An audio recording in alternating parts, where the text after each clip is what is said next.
11 anyos na batang lalaki sa Sison, Pangasinan namatay ilang araw matapos daw na makagat ng aso. May exclusive report si Russell Simorio ng GMA Regional TV 1 North Central Luzon.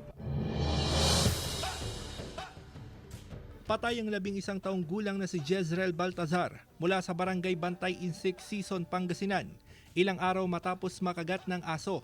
Kwento ng lola, huling linggo ng Enero nang unang makagat ng asong gala ang biktima. Nilapitan daw ng biktima ang aso nang bigla siyang kagatin malapit sa tenga.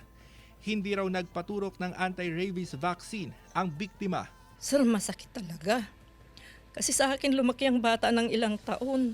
Ako po ang nag-alaga sa kanila dahil yung mga magulang nila noon nag-abroad. Batay sa kwento ng kaklase, muling nakagat ang biktima ng aso nito lang February 11. Pero hindi raw siya nagsabi sa kanyang pamilya dahil sa takot.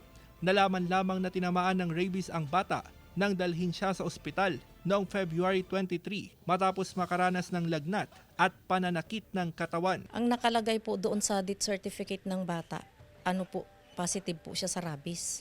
Pero hindi po umabot yung bata sa puntong yung naglalaway, yung mangangagat, natakot sa maliwanag. Samantala, patuloy ang paghahanap sa mga asong nakakagat sa biktima para hindi na makapambiktima pa.